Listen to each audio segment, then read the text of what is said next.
O tema da mensagem nessa noite é derrubando os altares de Baal. Amém? Cutuca o irmão do seu lado e fala, vai pegar fogo hoje, irmão. Eita, vai mesmo. Amém? Se tiver alguém aí pertinho de você que não tem uma Bíblia, dá uma olhadinha aí. Se tiver, você compartilha da sua Bíblia, para que todos possam acompanhar a leitura da palavra de Deus. Amém? Livro de Juízes, capítulo 6, versículo 1 em diante, nós vamos ler, texto conhecidíssimo. Amém? Diz assim: porém os filhos de Israel fizeram o que era mal aos olhos do Senhor, então o Senhor os deu nas mãos dos midianitas por 7 anos, e prevalecendo a mão dos midianitas sobre Israel, fizeram os filhos de Israel para si. Por causa dos midianitas fizeram covas que estão nos montes, nas cavernas e fortificações. Porque sucedia que, semeando Israel, os midianitas e os amalequitas, e também do Oriente, vinham contra eles. E punham-se contra eles no campo, e destruíam os frutos da terra, até chegarem a Gaza, e não deixarem mantimento em Israel, nem ovelhas, nem bois, nem jumentos. Porque subiam com seus gados, tendas, e vinham como gafanhotos em grande multidão, que não se podia contar, e nem aos seus camelos, e entraram na terra para a destruir. Assim Israel empobreceu muito pela presença dos midianitas. Então os filhos de Israel fizeram o quê? O que eles fizeram? Quem não vem pelo amor, vem pela... Então os filhos de Israel clamaram ao Senhor. E sucedeu o quê? Clamando os filhos de Israel ao Senhor por causa dos midianitas, enviou o Senhor um profeta aos filhos de Israel, para que lhes disse, então lhes disse, assim diz o Senhor Deus de Israel, do Egito vos fiz subir, vos tirei da casa da servidão, vos livrei das mãos dos egípcios, de todos quanto vos oprimiam, e expulsei diante de vocês, e vos dei a terra, e vos disse, eu sou o vosso Deus, não temais aos deuses dos amorreus, em cuja terra habitais, mas o que? Não destes ouvido a minha voz. Então o anjo do Senhor veio, assentou-se debaixo do carvalho que está em Ofra, que pertencia a Joás, o abiezrita, e Gideão, seu filho, estava ali malhando o trigo no lagar, para salvar-se dos midianitas. Então o anjo do Senhor lhe apareceu e lhe disse, o Senhor é contigo, homem valoroso. Mas Gideão respondeu, Senhor meu, se o Senhor é conosco, por que tudo isso nos sobreveio? No que é feito das suas maravilhas, que os nossos pais nos contaram, dizendo, não nos fez o Senhor subir do Egito? Porém agora o Senhor nos desamparou e nos deu nas mãos dos midianitas. Então o Senhor olhou para ele e disse, vai nessa tua força e livrarás Israel das mãos dos midianitas. Porventura não te enviei eu? Amém? Vamos orar. Espírito Santo, nós entregamos o nosso coração uma vez mais na sua presença. Pai amado, fala conosco, não o que queremos ouvir, mas o que precisamos ouvir. Você tem liberdade, Espírito Santo, para tratar o nosso coração, nos leva a um lugar de revelação, de entendimento, de convicção da sua palavra. Flua, Jesus. Você conhece a necessidade da tua igreja, trata o nosso coração nessa noite. Fique à vontade, Jesus, fala comigo. Levanta a sua mãozinha assim e fala assim, Jesus, eu recebo tudo que vier de ti. Amém? Pode sentar, meu irmão, fica à vontade. Glória a Deus. Eu queria que você prestasse atenção no texto-chave dessa noite, que é o versículo 1 do capítulo 6. Os filhos de Israel fizeram o que era mal aos olhos do Senhor. E por isso o Senhor entregou nas mãos dos midianitas por 7 anos. Deixa eu começar fazendo uma pergunta para você aqui. Quem já fez o que é mal aos olhos de Deus? Parece que a gente tem o costume de toda hora dá essa mancada de fazer alguma coisa errada. É ou não é? O povo de Israel vivia nesse joguinho aqui, eu chamo de crente ioiô. Uma hora está embaixo, outra hora está em cima. Isso aqui se repetiu em Israel por gerações. Eles viviam em altos e baixos. Essa palavra, fizeram os filhos de Israel o que era mal aos olhos do Senhor, isso aqui se repetia. E Deus, na sua ira, entregava o seu povo nas mãos dos inimigos para que eles pudessem se converter, para que eles pudessem se arrepender e acordar do seu erro. A primeira citação nós vemos no livro de Juízes, lá no capítulo 3, nós lemos o versículo 6. Voltando 3 capítulos atrás, você vai ver o seguinte, no versículo 11, a Bíblia diz que a terra teve sossego por 40 anos, e porque a terra teve sossego por 40 anos, os filhos de Israel fizeram o que era mal aos olhos do Senhor. Porque quando está tudo bem, o povo afrouxa. As pessoas afrouxam. Quando está tudo bem, parece que a gente precisa de umas lutinhas para buscar Jesus, né? A gente precisa de alguns sofrimentos na vida para orar, para abrir o coração para Jesus, para sentir a presença de Deus, para buscá-lo de fato. Lembra que eu disse, quem não vem pelo amor, vem pela...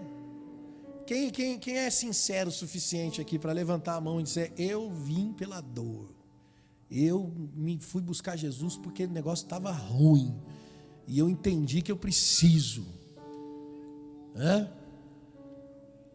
Todos nós, até quem não está ruim, porque já nasceu ruim, e aí você, eu preciso de Deus, não é verdade?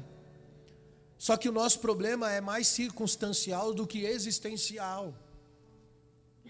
Na verdade, o nosso problema é existencial. Nós é que enxergamos ele circunstancial. Por isso tem gente que não levantou a mão, dizendo, eu não vim pela dor. Porque você está olhando circunstancialmente e não existencialmente. Existe dor na gente, naturalmente. Nós praticamos o mal por natureza. Jesus disse, os homens são maus e sabem dar boas dádivas aos seus filhos. Mas ele diz, os homens são maus. Ninguém é bom. Todos nós somos ruins. O que nos traz o aperfeiçoamento e nos transforma é o processo de conversão e de salvação. E todos nós ainda estamos dentro desse processo ainda. Nós ainda estamos sendo salvos. Não, pastor, eu fui salvo. Você foi salvo, mas você também está sendo salvo e você também será salvo. Nós estamos dentro desses 3 processos. Eu fui salvo no meu espírito, porque no meu espírito eu criei. Eu estou sendo salvo na minha alma, porque a minha alma ainda está no processo de transformação, de tratamento. A alma é a fonte dos desejos, vontades. E aqui eu ainda estou sendo tratado. E no corpo eu serei salvo. Um dia eu terei um corpo glorificado. Um dia todos nós teremos um corpo transformado e seremos semelhantes a Ele na sua glória. Então nós estamos nesse processo 3D, corpo, alma e espírito. Todos nós estamos no processo.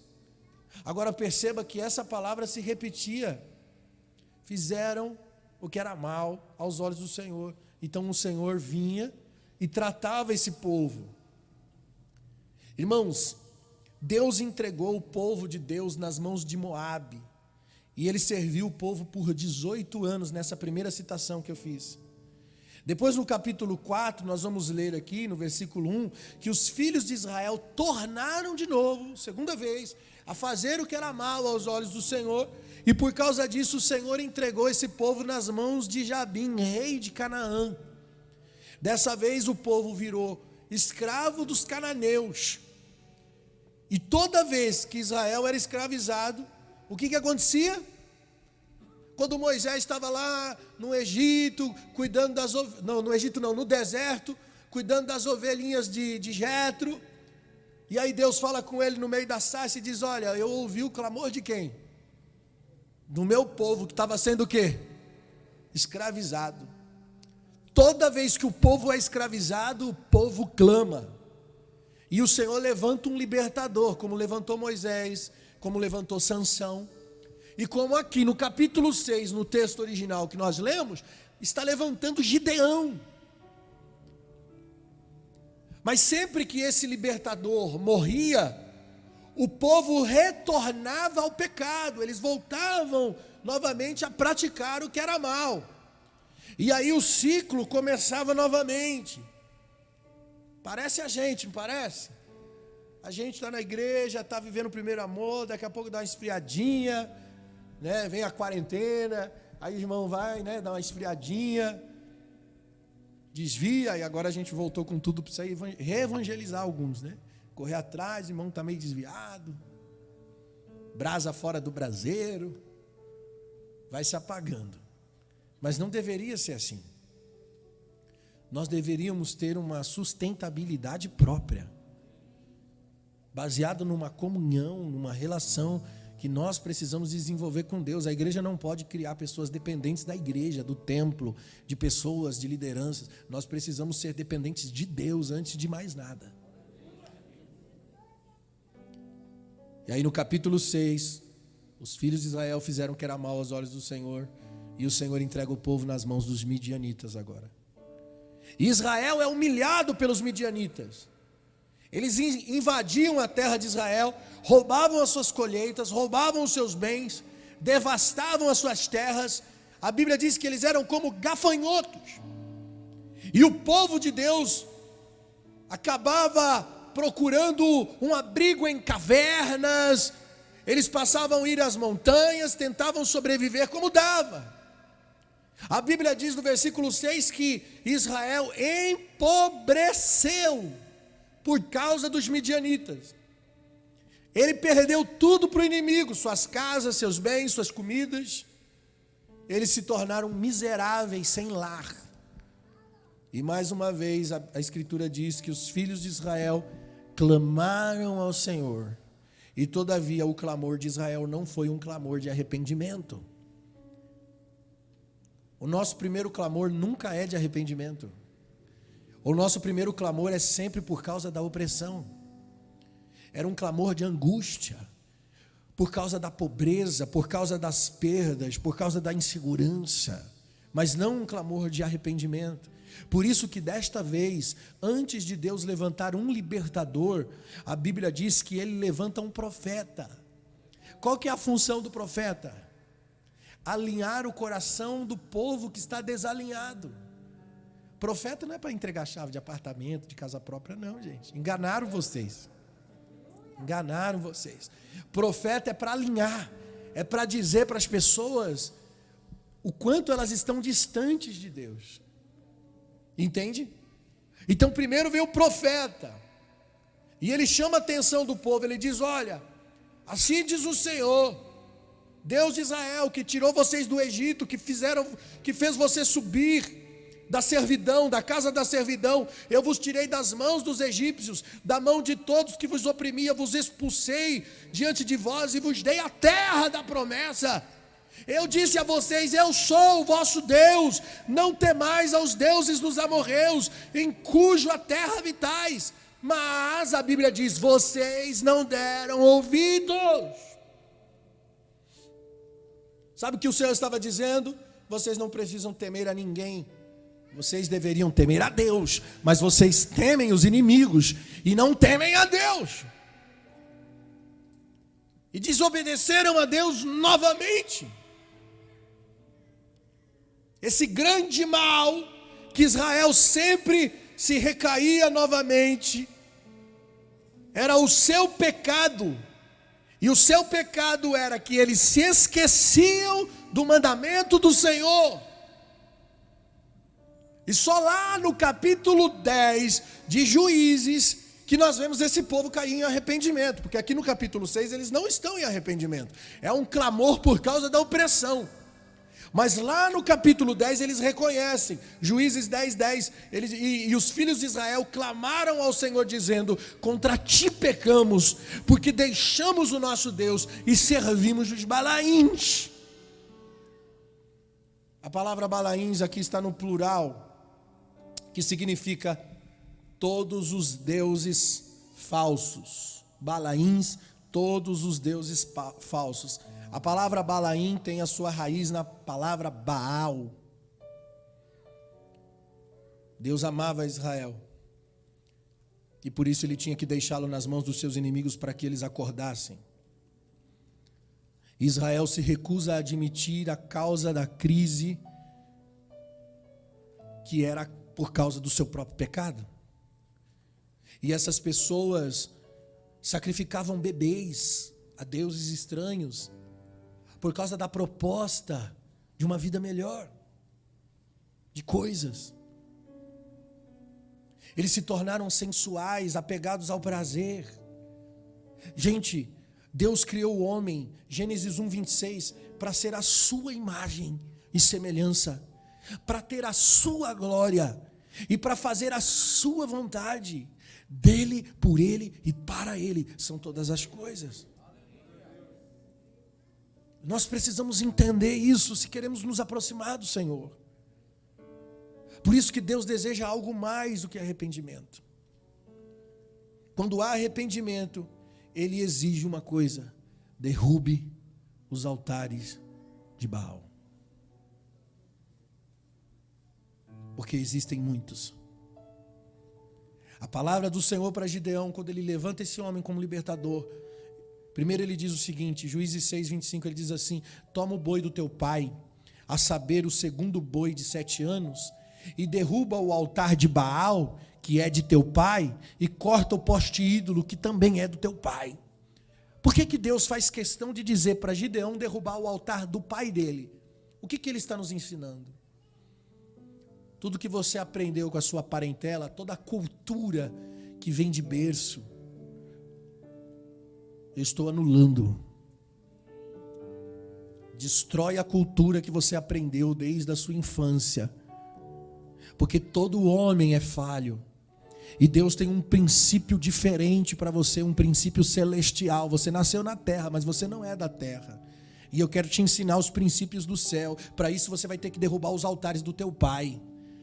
Tudo que você ganhou do teu pai como herança, essa natureza caída que você tem, você herdou da sua paternidade. Todos somos filhos de Adão e somos herdeiros da mesma maldição. Então eu me converto ao Senhor, eu passo a ter uma vida com Deus. A primeira coisa que Ele diz: derruba os altares do teu pai.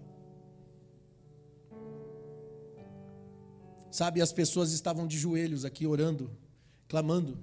A Bíblia diz que o povo clamava a Deus, mas existia um problema que permanecia aqui. Enquanto eles clamavam, eles tinham altares levantados.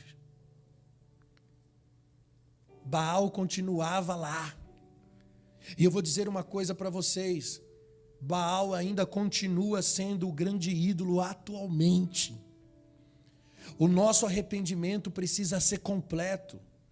Nós temos que derrubar o altar de Baal das nossas vidas. E aí você pode se perguntar: mas então o que é esse Baal aí, pastor? Porque eu não tenho nada de Baal, não. Aonde que eu vejo o Baal atuando? Ele é um espírito de incredulidade que coloca dúvidas em você sobre a fidelidade de Deus. Por que aquele povo procurava os Balaíns? Porque eles pensavam: eu acho que Deus se esqueceu de mim, então eu vou me apegar a um outro Deus. Eles tinham dúvida, então eles tentavam resolver de outra forma, procurando outro Deus. A incredulidade colocava dúvida no coração daquele povo a respeito da fidelidade de Deus para com seu povo. Sabe o que a Bíblia chama isso? De 1 Samuel 15:33, de rebelião. E rebelião é pecado de feitiçaria. E obstinação é como o pecado da idolatria. O que é rebelião? Tudo que se volta contra Deus é rebelião. O que é obstinação? Obstinação é a pessoa que é idólatra de si mesma. Idólatra pelo que é, idólatra pelo que tem, idólatra pelo que faz. E quando a pessoa é assim, ela mancha o princípio de Deus na sua vida. Ela não consegue viver a vontade de Deus. Olha o exemplo de Saul. Ele fez qualquer coisa para tentar se manter no trono, ao ponto de se tornar um feiticeiro. Porque se alimenta das vontades, dos desejos, das motivações que estão no seu próprio coração. Sabe, muitas pessoas hoje, eu falo da igreja evangélica, elas estão sendo arrastadas pela falsa profecia. Porque a mensagem hoje, a túnica da mensagem hoje, no nosso meio, fala mais de elogios, de reconhecimento, de riqueza, de fama, de conforto, de valores temporais, coisas dessa vida. E a igreja perdeu o senso de eternidade, não consegue mais enxergar a recompensa eterna. Eu digo a vocês que os falsos profetas não são aqueles que leem as mãos, não são os que jogam carta de tarô, não são os que falam pelas estrelas, não são os que leem os búzios. Esses não são falsos profetas, esses são pagões mesmo. Os falsos profetas são aqueles que distorcem a palavra de Deus, são aqueles que usam o nome de Jesus. Eles estão nas igrejas, eles estão nas conferências. Eles firmaram os seus ministérios no nome de Jesus, mas eles não falam pelo Espírito Santo. Eles falam segundo a idolatria do seu próprio coração. Ezequiel 13, o Senhor diz: filho do homem, profetiza contra os profetas de Israel, porque diz a eles, eles profetizam aquilo que está no seu coração. Ouve a palavra do Senhor, assim diz o Senhor: ai dos profetas loucos que seguem o próprio espírito, que nada viram. Os seus profetas, ó Israel, são como raposas do deserto. Nós precisamos entender que um pouquinho de fermento pode levedar a massa. Nós não fomos chamados para projetar o nosso ministério, a nossa vida. Nós somos chamados para projetar a vontade de Deus. E se você é um cristão autêntico em Jesus Cristo, você não pode viver mais para você mesmo. Ezequiel profetizou aos profetas de Israel, não aos profetas de Baal. O tratamento de Deus é com o seu povo. E a ordem de Deus ainda continua sendo a mesma: derrube os altares da idolatria. Derrube os ídolos do coração. Os ídolos do coração. Existem altares no coração do homem. Jeremias 23:13. E disse o Senhor: por que deixaram a minha lei? Eu pus perante eles, mas eles não deram ouvido à minha voz, nem andaram nela. Antes andaram após o propósito do seu próprio coração, e após os Balaíns, como seus pais. Portanto, assim diz o Senhor dos exércitos: eis que darei a eles de comer losna, e darei de beber água e fel. Como é que eles andavam? Andavam segundo o propósito do seu próprio coração. E quando você anda segundo o propósito do seu próprio coração, você vai cair no pecado da idolatria. Você vai servir os Balaíns. Você já viu aquele ditado que diz: eu estou seguindo o meu coração? Já recebeu esse conselho? Querido, siga seu coração. É a pior bobagem que você pode fazer. É seguir o coração. Porque a Bíblia diz que enganoso é o coração do homem mais do que todas as coisas. Quem o conhecerá? Jesus disse que do coração procede os maus intentos, os adultérios, os furtos, os enganos, a maldade. É de dentro, é o que contamina o homem, não é o que vem de fora, mas é o que vem de dentro. Por isso que o avivamento, quando vem, ele vem para tocar por dentro. Jesus disse: a água que eu lhe der, você nunca mais terá sede, e dentro de você vai jorrar uma fonte para a vida eterna.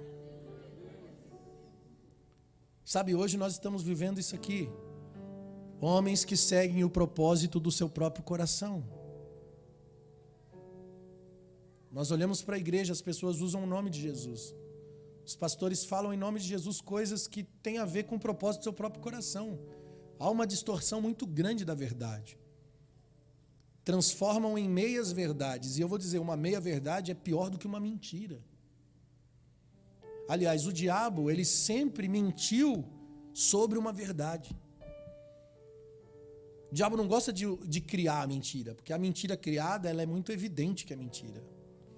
Ele é esperto, por isso que ele é o pai da mentira. A mentira só tem peso quando ela é distorcida de uma raiz de verdade. Desde o início ele distorcia. Quando ele disse para a mulher assim: olha, se você comer do fruto proibido, você será semelhante a Deus. Ele estava falando a verdade?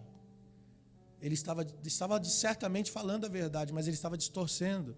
Porque quando o homem comeu do fruto, ele teve o conhecimento de Deus, ele teve o conhecimento do bem e do mal. O diabo não mentiu, ele só distorceu.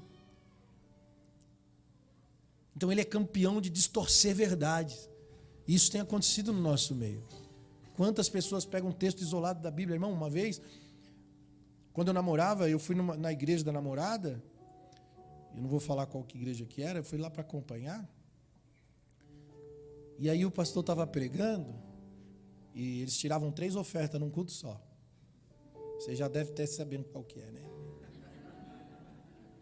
Aí ele pregou lá: no lugar da vergonha você tem dupla honra. E aí ele dizia assim: meu Deus, meu Pai, você vai dar o dízimo dobrado para ter dupla honra. Sabe o que é isso? Isso é distorcer verdades para manipular. E aí hoje as pessoas estão sendo enganadas por causa dos falsos profetas. Olha o que Deus diz, Jeremias 23, 21. Eu não mandei esses profetas, mas eles foram. Eu não lhes falei, contudo eles profetizam. Mas se eles estivessem no meu conselho, sabe o que eles teriam feito? Eles teriam feito o meu povo ouvir a minha voz e feito o meu povo voltar do seu mau caminho. A palavra de Deus, quando ela é pregada de forma autêntica, ela é um confronto. Ela sempre vai fazer você voltar, dar a volta, retornar. Não massagear o seu ego com coisas que você gosta de ouvir. Não dizer para você: ai, que culto abençoado hoje, nossa, estou tão feliz, saí do culto tão feliz. Porque o cara só falou coisas que você gostaria de ouvir. Irmãos, eu vim de igreja pentecostal. Eu nasci e fui criado em igreja pentecostal. E sabe quando é que o povo pegava fogo, que saía no reteté, que mistério, que o negócio quebrava mesmo, que os irmãos pulavam debaixo das cadeiras assim, faltava plantar bananeira? Quando o pregador dizia coisas egocêntricas. Deus vai te levantar. Aí o cara, quem te humilhou vai se arrepender. Aí o cara,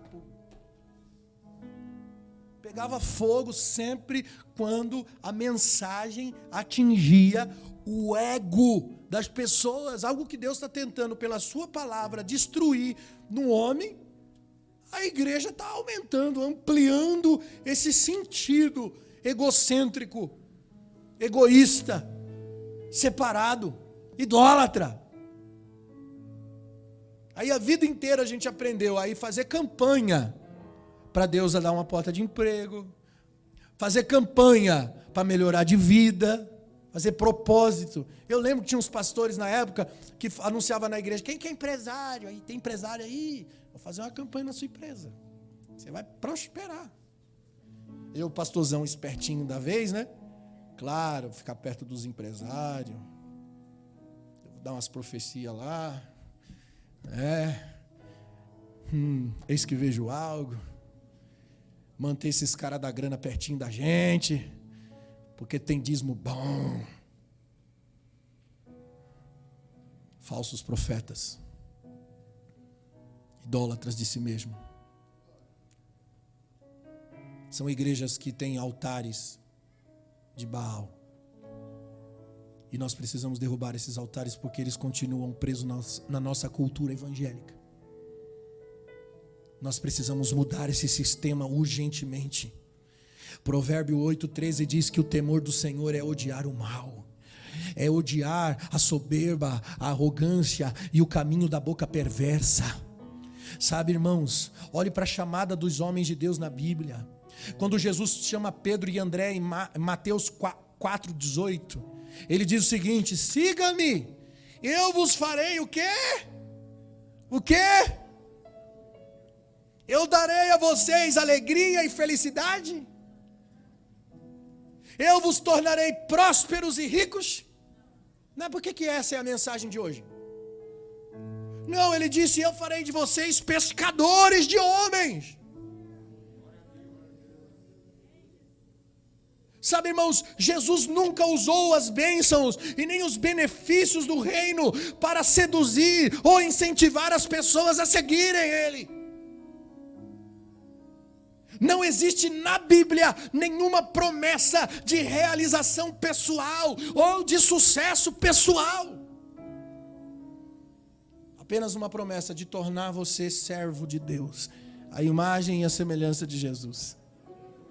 Porque o propósito de Deus não é individual, o propósito de Deus é coletivo.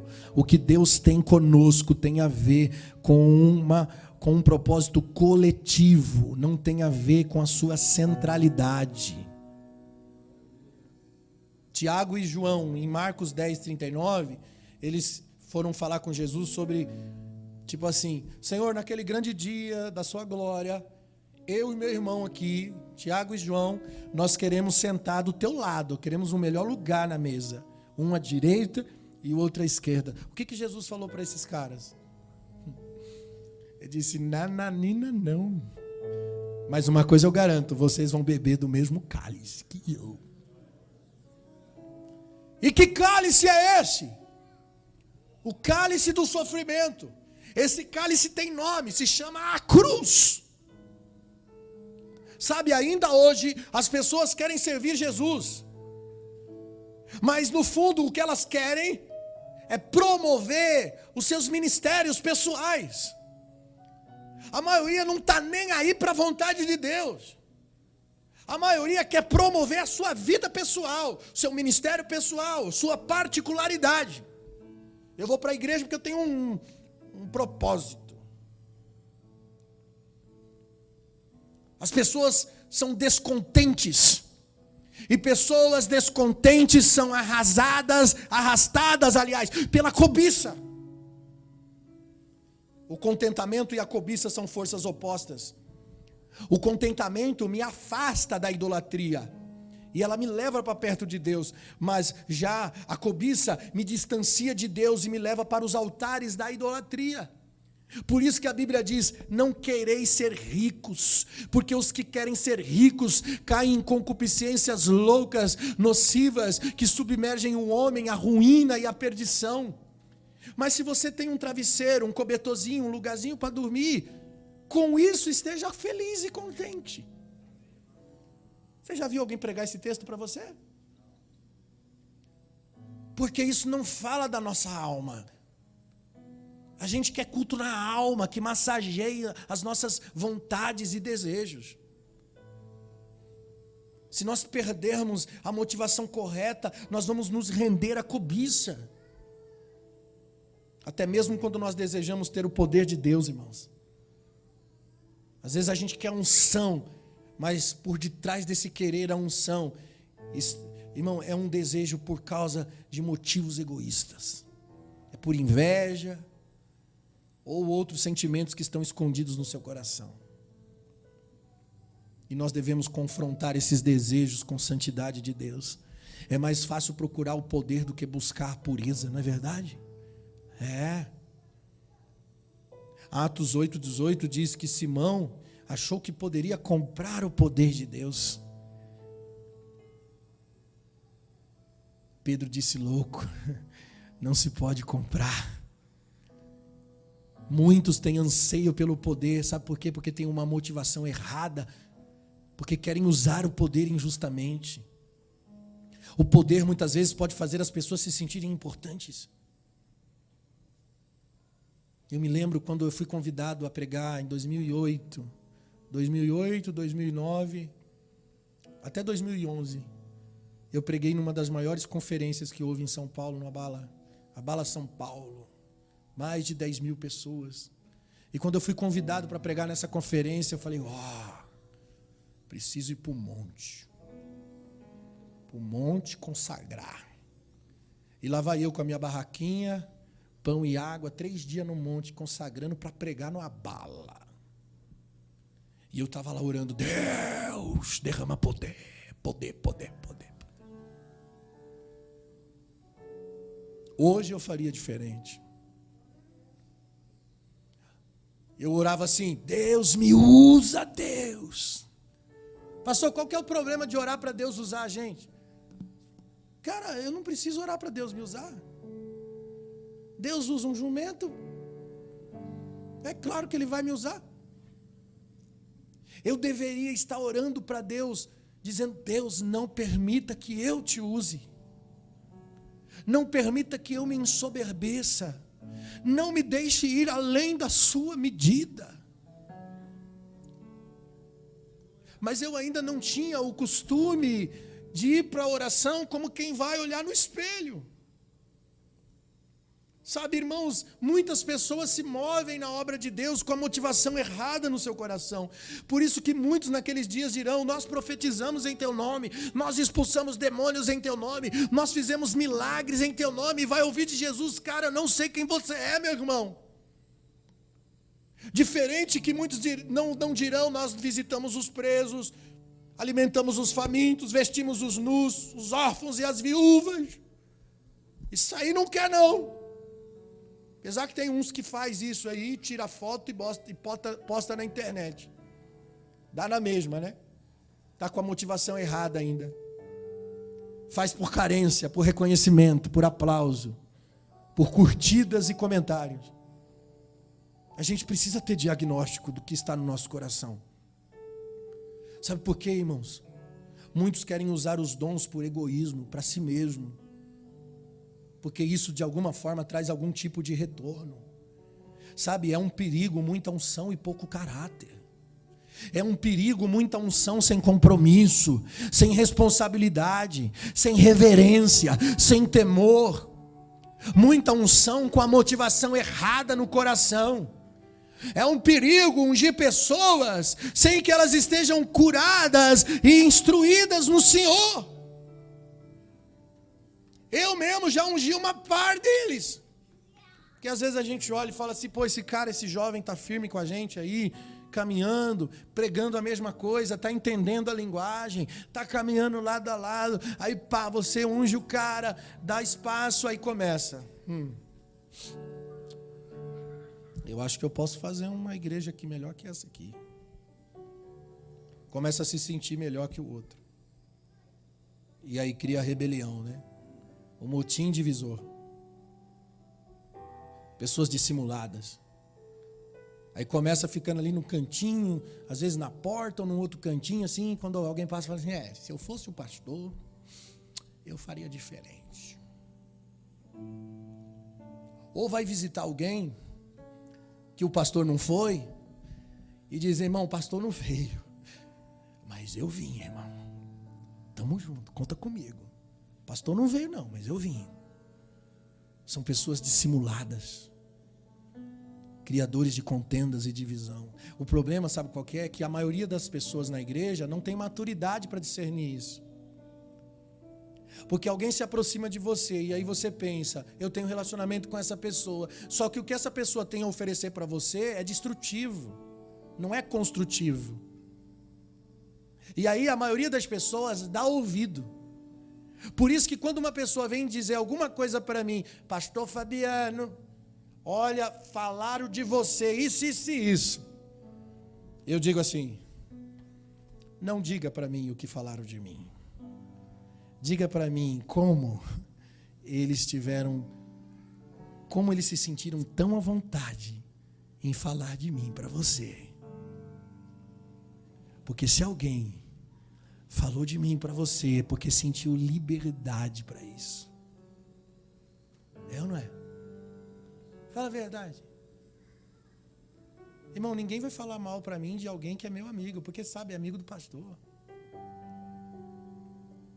Mas se eu ando errado com esse amigo, a pessoa sente liberdade de falar. Não é verdade? E aí as pessoas pensam que a gente é bobo, mas a gente vê tudo.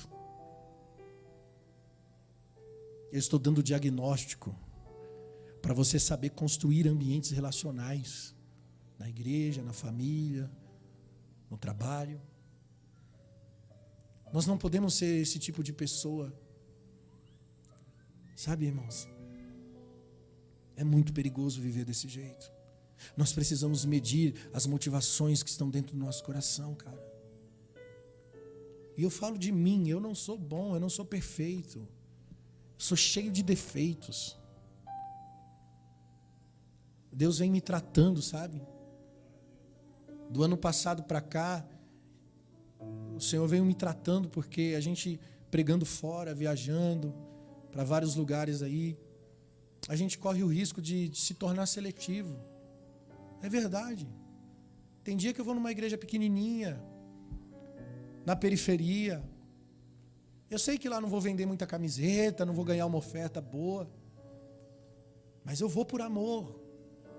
Mas tem dia que eu estou num lugar, uma igrejona, cara, abençoada, que eu vendo os R$1.000 de camiseta e ainda ganho uma oferta abençoada. Tem lugares que a gente vai que o povo bota a gente num hotel 5 estrelas, tem café da manhã, almoço e janta assim, do melhor restaurante da cidade. O ano passado eu fui para uma agenda em Ilhéus, colocou eu e minha esposa num resort. 3 dias num resort, com tudo pago. Irmão, pensa naquela carne de sol. Pensa naquela carne de sol, meu irmão. Eu vou babar no microfone aqui. Pensa nos trem de tapioca que os caras fazem lá. É torta de tapioca, é pudim de tapioca. Ô, Jesus. Eu falei, eu vou morar na Bahia. Coisa gostosa, piscina, hotel gostoso, 3 dias, namorando, lua de mel. Aí esses dias eu falei para minha esposa, eu falei, amor, Deus, bem que Deus tinha que preparar uma agenda daquela de novo, né? Falei para ela, ô Jesus.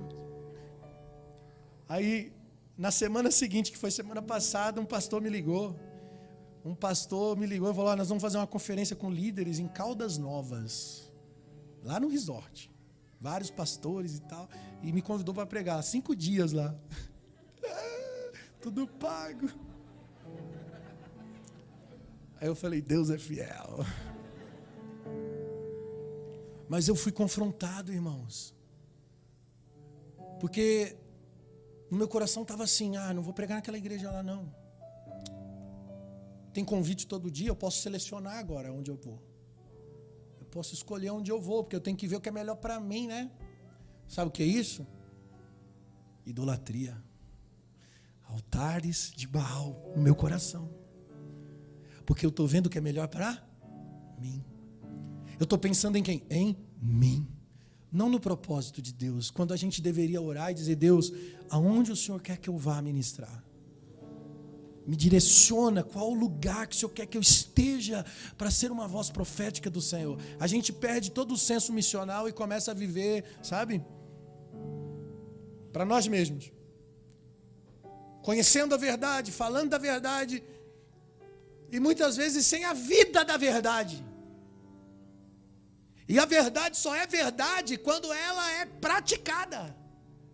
Mesmo que eu pregue a verdade, se essa verdade não é uma verdade em mim, para Deus eu sou uma farsa. Entende? Então nós precisamos todos os dias ir para a oração, onde tem um espelho que reflete o seu coração, para não nos perder do propósito original de Deus para nós. Olha o exemplo de Uzias na Bíblia. Depois você lê na sua casa 2 Crônicas 26. Eu vou resumir a vida desse homem. Esse homem foi um rei de muitas obras, só que ele não teve caráter. Ele reinou 55 anos em Jerusalém. A Bíblia diz no versículo 4 que enquanto ele buscou ao Senhor Deus, Deus o fez prosperar. Olha só o que ele fez. Ele destruiu as cidades inimigas, quebrou os muros das cidades inimigas, ele edificou torres e portas, ele cavou muitos poços, ele tinha muito gado, ele tinha um grande exército. Só os homens de guerra contavam 307.500 homens de guerra. Ele fabricou armas, ele criou máquinas de guerra, e ele ficou famoso por criar máquinas de guerra. Só que o versículo 16 de 2 Crônica 26 diz que havendo-se fortificado, exaltou-se no seu coração até se corromper, e foi infiel ao Senhor, porque entrou no templo para queimar incenso no altar, se tornou idólatra. Agora, como que pode um homem tão inteligente, trabalhador, ousado, criativo, que tinha a bênção de Deus, se corromper desse jeito? A resposta é orgulho, cobiça. É saber sem amor. O saber sem o amor é perigoso. 1 Coríntios 8:1, Paulo diz que a ciência, o conhecimento incha, mas é o amor que edifica. E se alguém cuida saber alguma coisa, se alguém acha que sabe alguma coisa, a Bíblia diz que ainda não sabe como convém saber, mas alguém que ama a Deus, esse é conhecido dele. Pessoas que pensam que sabe, não sabe como convém saber. O conhecimento incha, o amor edifica. Sabe o que aconteceu com Uzias? Se tornou leproso, foi excluído da casa de Deus, perdeu o seu ministério.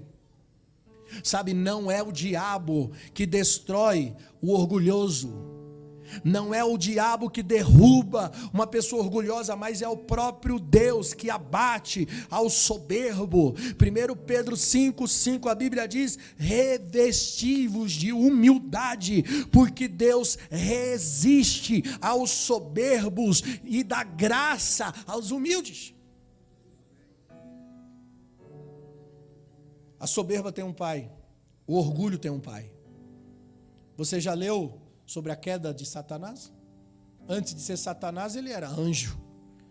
Ezequiel 28:16 diz: na multiplicação do seu comércio, encheu o teu interior de violência, pecaste contra Deus, e por isso lancei-te profanado do monte de Deus, e te fiz perecer, ó querubim cobridor, do meio das pedras afogueadas. Elevou-se o seu coração por causa da sua formosura, corrompeu a sua sabedoria por causa do seu resplendor. Então te lancei por terra e te coloquei diante dos reis. O diabo é o pai do orgulho. E se o diabo é o pai do orgulho, Jesus é o pai da humildade. Por isso Paulo escreve em Filipenses 2:5: de sorte que haja em vós o mesmo sentimento que houve em Cristo Jesus, que sendo Deus, não teve a forma de Deus, e nem a usurpação de querer ser igual a Deus, mas esvaziou-se a si mesmo, tomou a forma de servo, fazendo-se semelhante a homens, achado na forma humana, aleluia, foi obediente até a morte, e a morte de cruz. Por isso isso que Deus o exaltou. Quem quer ser exaltado aqui, irmão? Mensagem motivacional. Quer ser exaltado por Deus? Então olha para isso aqui. Deus o exaltou, porque antes ele se esvaziou, porque antes ele assumiu a forma de servo, porque antes ele se colocou numa posição de servo. Deus o exaltou, deu um nome que está acima de todo nome que se nomeia, fez com que todo joelho se dobrasse diante dele, tanto no céu quanto na terra, fez com que toda língua confessasse que ele é o Senhor. A matemática de Deus é a seguinte: quanto mais você se humilha, mais ele te exalta.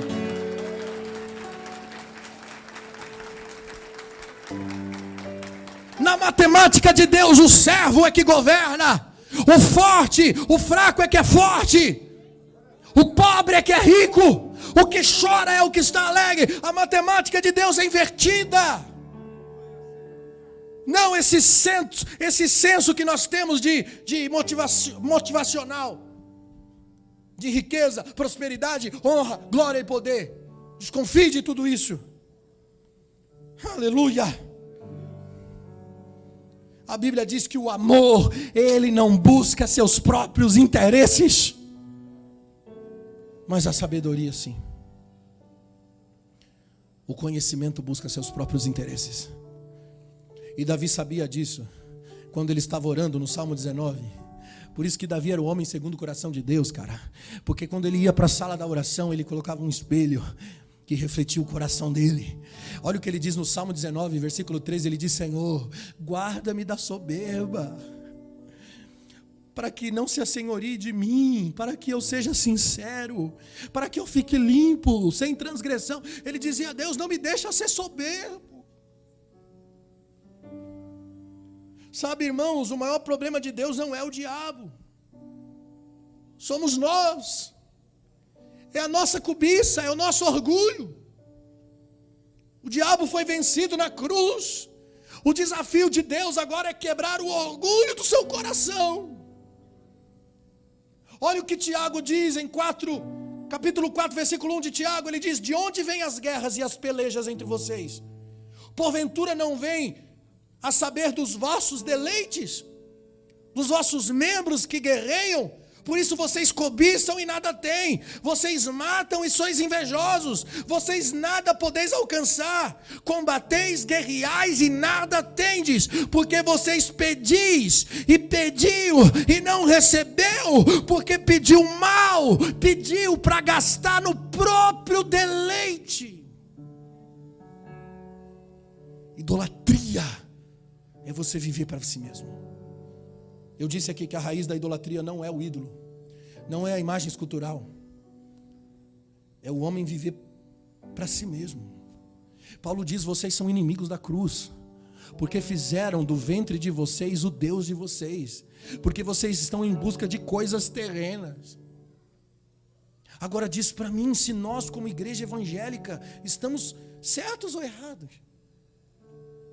Ei, pastor Fabiano, eu não gosto da sua pregação porque você fica falando mal das outras igrejas. Eu não estou falando mal de igreja nenhuma, estou pregando a Bíblia.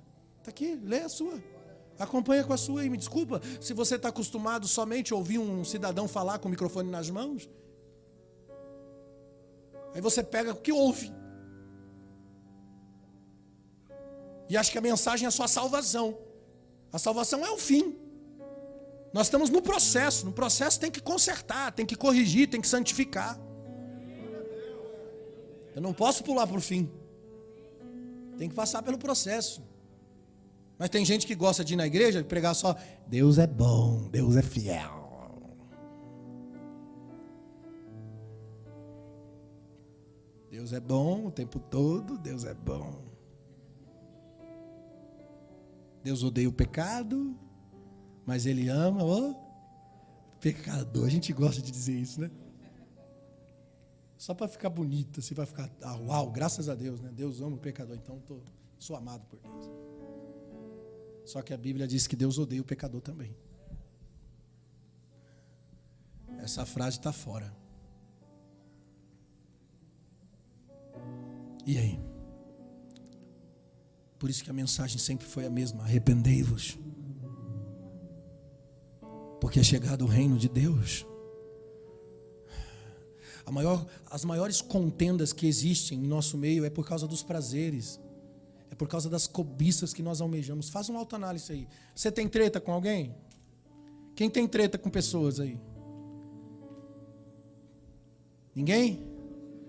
Tá tudo suave aí, não tem uma treta nenhuma aí. Faz uma autoanálise aí da treta. Perceba se não tem a ver com os desejos, com as vontades, com os caprichos, se não tem orgulho no meio. Porque você não quer ceder. Não, eu estou certo, pastor. Tá sim, porque tem um altar aí no seu coração, tem um ídolo aí gritando. Jesus foi ovelha muda no matadouro. Sabe o que me chama a atenção em Marcos 15? Jesus humilha uma mulher. Cara, quando eu li isso aqui pela primeira vez, eu falei, cara, por que Jesus agiu assim?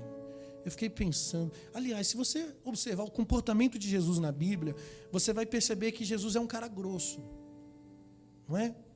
Se Jesus estivesse aqui hoje, corpo e alma, como ele estava naqueles dias, de corpo presente aqui, irmão, dificilmente ia dar certo a igreja. As pessoas, você pode ver que a igreja de Jesus tinha 500, depois caiu para 70, depois de 70, os 70 também foram embora, ficou os 12, e dos 12 ainda tinha um traidor no meio. Você viu que a igreja de Jesus foi esvaziando?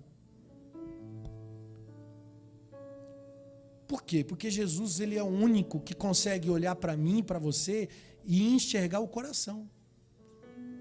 Aí o fariseu chegava perto de Jesus e dizia... O cara chegava bonzinho, ô mestre, rabi, chegava para tentar ficar do lado de Jesus. Aí Jesus olhava para o cara e dizia assim, hipócrita, raça de víbora. Aí afastava. Por que os fariseus viraram inimigo de Jesus? Porque Jesus usava tais palavras como hipócrita, sepulcros caiados. Jesus humilhava os caras. E por que ele fazia isso? Porque ele enxergava a motivação do coração. Como seria se nós conseguíssemos olhar um para o outro e enxergar o coração? Já pensou?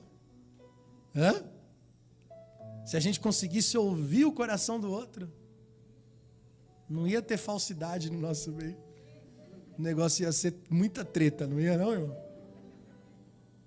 Só que com Jesus era assim, gente.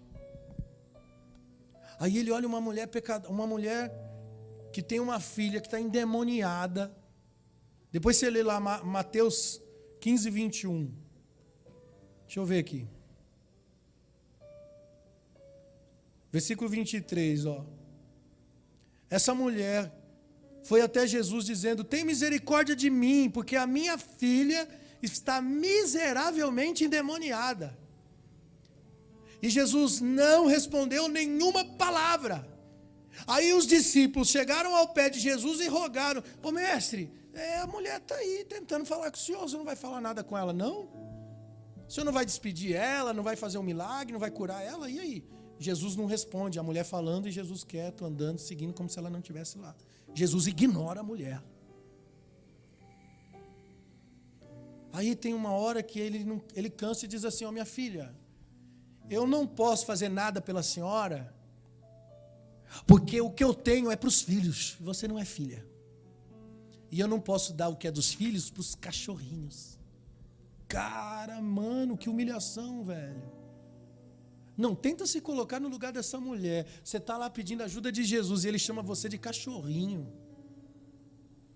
Eu não posso dar para você, porque para mim você é só um cachorrinho, tá ligado? Aí eu fiquei pensando, por que Jesus agiu dessa forma? Porque Jesus estava tratando o orgulho daquela mulher. A maior barreira que nós temos para receber algo é o orgulho. Por isso que antes Deus vai resistir ao soberbo, para que o orgulho dele desapareça. Em muitas situações, irmãos, nós poderíamos tratar de forma diferente, se nós tivéssemos posturas diferentes, mas ao invés de nós nos humilharmos, nós nos justificamos.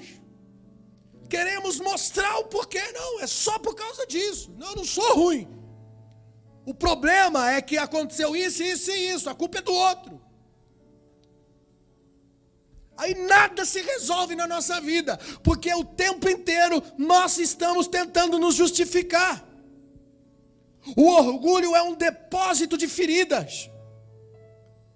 Aquela mulher, olha o versículo 22. A Bíblia diz que a filha daquela mulher é que estava endemoniada. Mas como é que ela chama Jesus?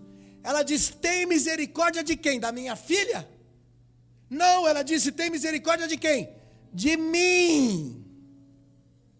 Ela clama por ela, não pela filha. Porque ela estava preocupada, em primeiro lugar, com a sua própria situação em ter uma filha endemoniada. Não com a filha. O que mulher simboliza na Bíblia? A igreja. Quem é a noiva de Jesus? É a igreja. O que mulher simboliza na Bíblia? A igreja. E este é o símbolo de uma igreja orgulhosa, que procura somente os seus próprios interesses, que vai para Jesus pensando em si mesmo. A filha está endemoniada, mas Senhor, tem misericórdia de mim. Eu que estou sofrendo, não aguento mais sofrimento. Eu não posso mais cuidar da minha filha desse jeito. Eu que estou sofrendo, não é minha filha. Próprio umbigo.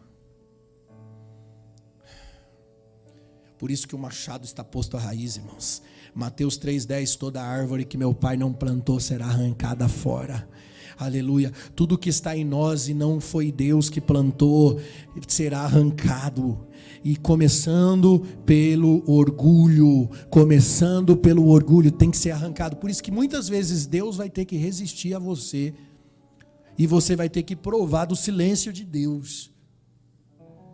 Porque Deus quer limpar o orgulho, isso é Deus resistindo a você. Aleluia. Pastor, Deus não fala comigo mais.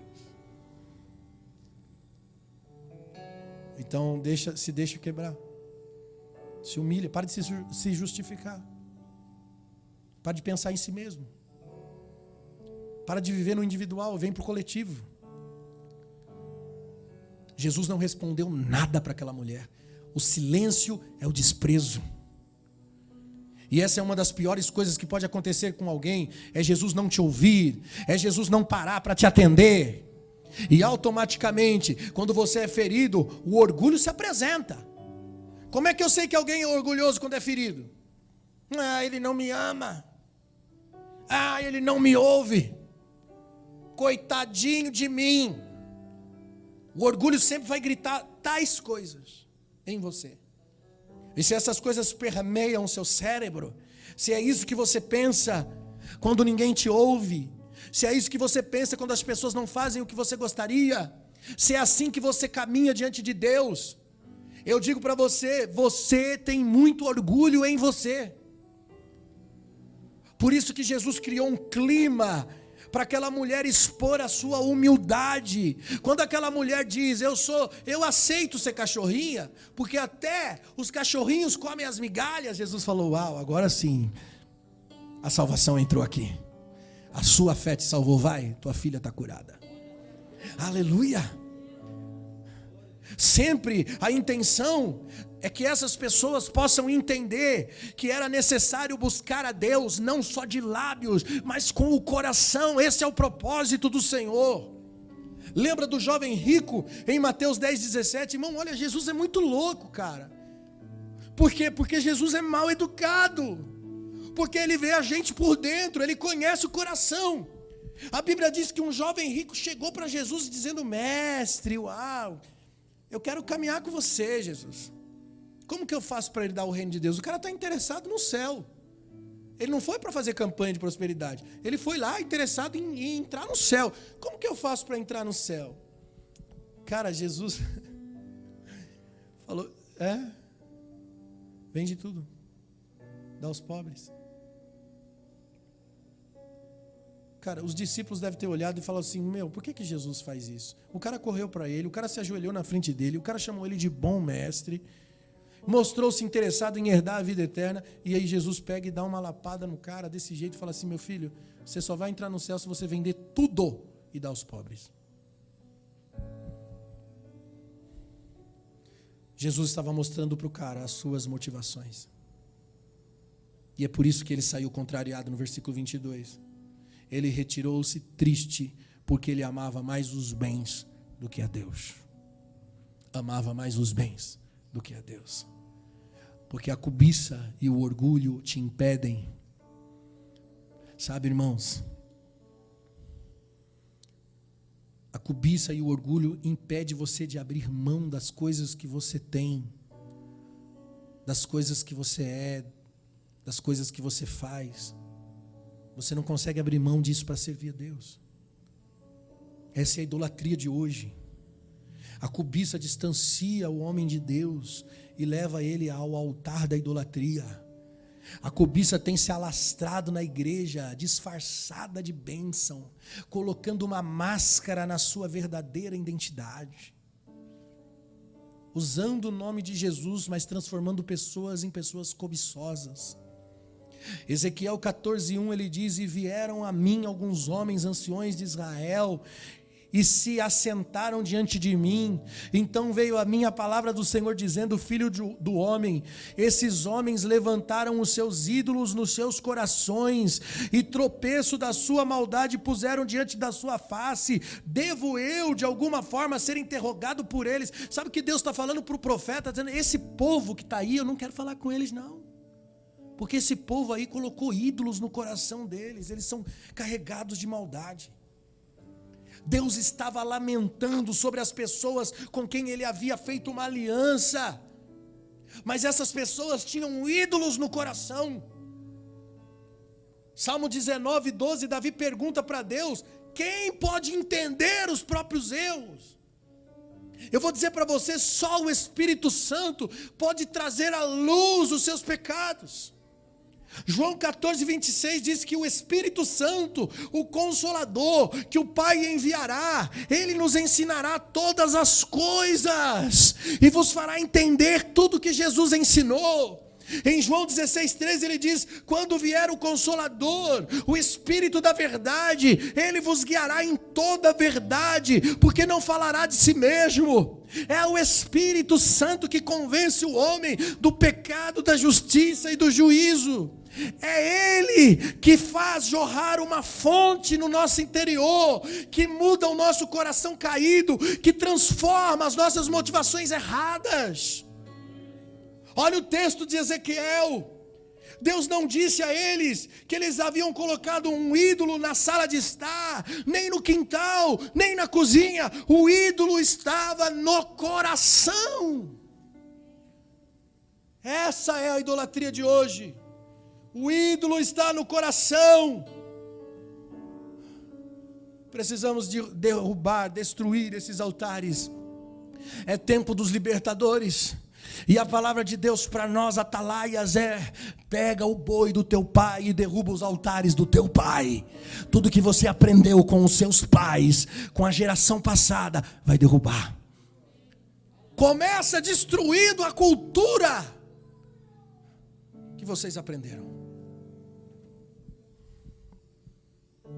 para que Deus possa se manifestar sobre a gente, irmãos.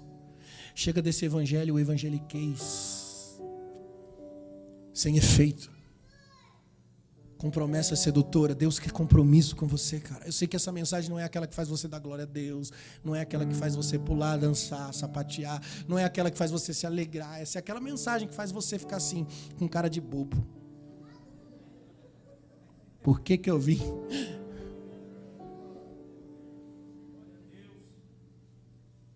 E eu não me preocupo mais se as pessoas vão pular, dançar, se elas vão gritar glória a Deus, se elas vão bater palma. Não estou mais nem aí para isso. Tinha um tempo que a gente gostava disso. Infelizmente, isso também é um tipo de idolatria. A gente se prepara para pregar, mas normalmente o pregador está mais preocupado em satisfazer o ego dele com a boa mensagem.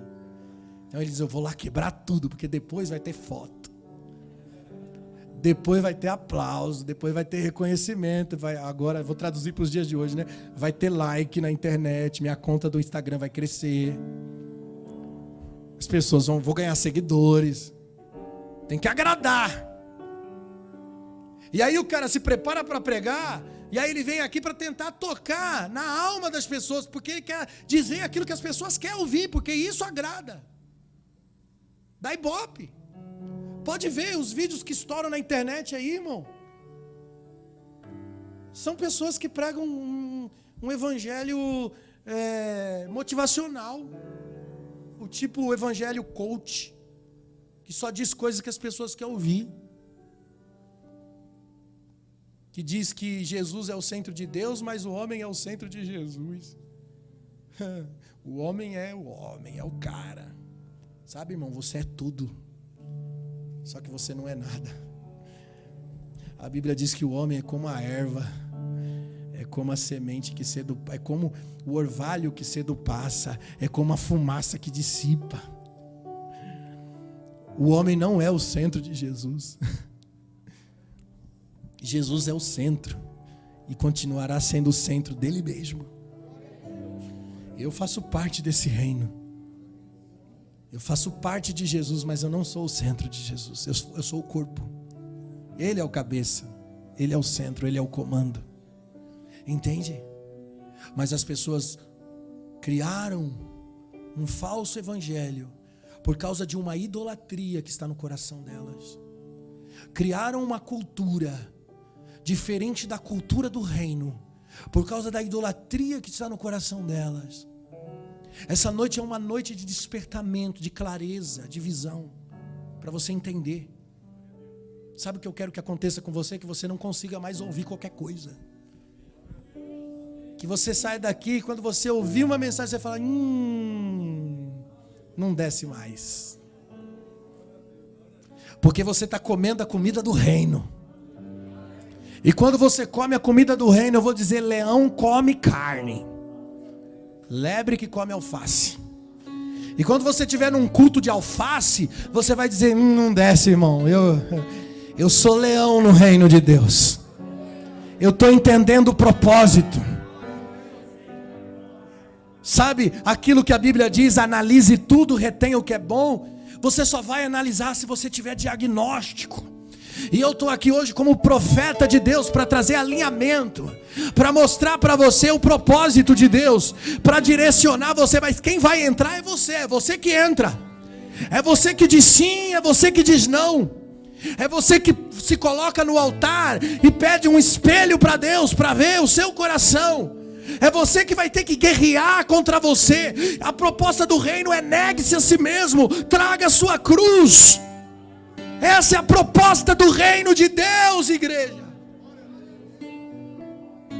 Não tem a ver com as nossas motivações carnais, não tem a ver com os nossos ideais, com os nossos propósitos independentes. Ah, Jesus, diga ao meu irmão que me reparta a herança. O cara estava sendo roubado pelo próprio irmão. E aí ele pede para Jesus julgar a causa. E Jesus resolve. Ele diz, eu não sou o cara que vai julgar a sua causa. Quem é que me pôs como repartidor entre vocês dois? A vida não se constitui da abundância do que se tem. Jesus disse, isso é problema de vocês. São coisas da terra. E eu não tenho nada a ver com isso. Ah, estão me roubando. Vou orar para Deus fazer justiça. Cuidado que vão te roubar mais. Porque a justiça de Deus sugere que aquele que está te roubando, você tem que ir até ele e dizer assim, cara, você está me roubando. Pegou minha capa. Toma. Vou te dar a túnica também. Leva. Você vai pegar o cara que está te roubando e vai servir ele, entendeu? Deu para entender? Você consegue servir o cara que está te roubando? Aí a gente está querendo que Deus faça vingança no nosso meio, está pregando isso, que a roda gigante gira, estava embaixo, vai ficar em cima. Chega disso, gente. Acorda, igreja, não receba mais esse tipo de evangelho. Ele não é verdadeiro, ele é manipulador. Ele é uma mentira. É uma mentira extraída da verdade. Isso é pior do que uma mentira. Por isso que o diabo não está nem preocupado se as igrejas estão crescendo, se tem mais igreja. Abram as igrejas e fechem os botecos. Eu vou dizer para você que o boteco às vezes é menos ofensivo, menos problemático do que uma igreja que engana as pessoas e faz delas pessoas religiosas, que nunca mais vão se converter de fato a Cristo, porque criou um padrão, um senso de conhecimento totalmente distorcido. Tem gente que, se entrar nessa porta aqui, vai dizer: credo, olha esse pastor cabeludo, calça rasgada, irmão, que tem decência, porque na presença do juiz da terra você entra de gravata. Tem que ter reverência diante de Deus. Só que o meu Deus não é igual ao juiz da terra, porque o juiz da terra vê a aparência, o juiz do céu vê o coração. Eu tenho que me preocupar, entrar na presença dele com o meu coração limpo. Quem subirá no Monte Santo do Senhor? Quem está de gravata eterno? Não. Aquele que tem mãos limpas e coração puro. Fala de uma vida com Deus, de uma vida lavada, de uma vida purificada. Fica de pé comigo. Recalabashuriandarabashai. Recalabashuriandaramashai. É uma noite de limpeza. Derrubem os altares da idolatria, os altares do orgulho. Vá para o espelho, irmãos. Vá para a oração onde há um espelho. Se veja, por favor. Se veja. Rogo perante Deus que vocês ofereçam a vida de vocês como sacrifício vivo.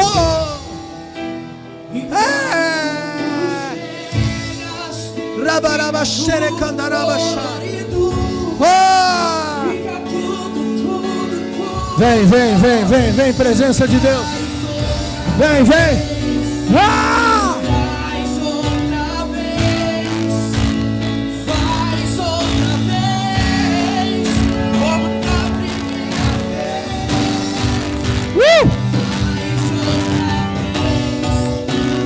Faz outra vez,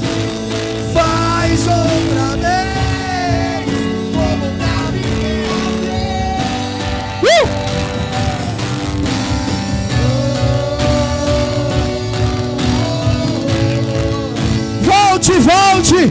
Volte à presença, volte à plenitude de Deus.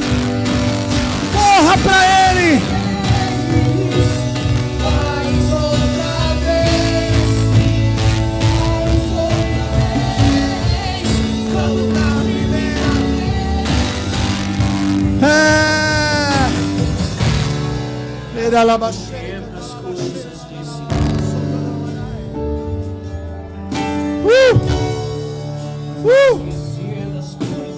Ei! Sinta a presença dele te abraçando. Sinta o Abba te tomando pelas tuas mãos. Ei, ele diz: eu te ajudo. Eu faço tudo de novo. Tudo novo de novo.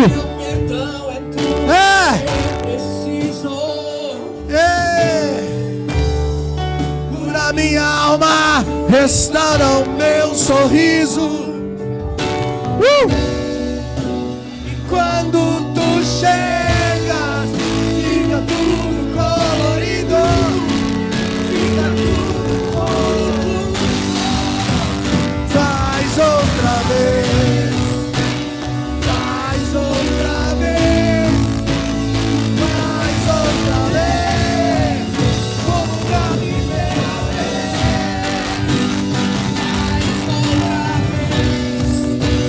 Faz outra vez.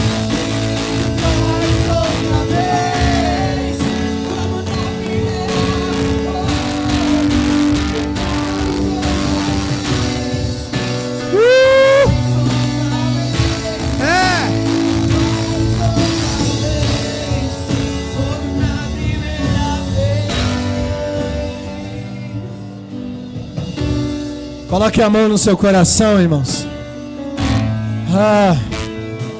Urabachê, cantarabachai. Diz: Deus, limpa meu coração. Me ajuda, Senhor. Limpa meu coração da mentira. Limpa meu coração, Senhor, da prostituição, da lascívia, da prostituição. Limpa meu coração do adultério, Pai. Limpa meu coração das vaidades dessa vida. Oh, Jesus, me cura, Pai.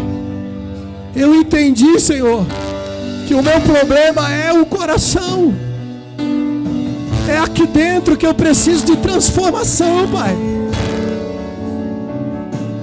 As minhas fraquezas só estão latentes porque eu reconheço que estou distante de Ti.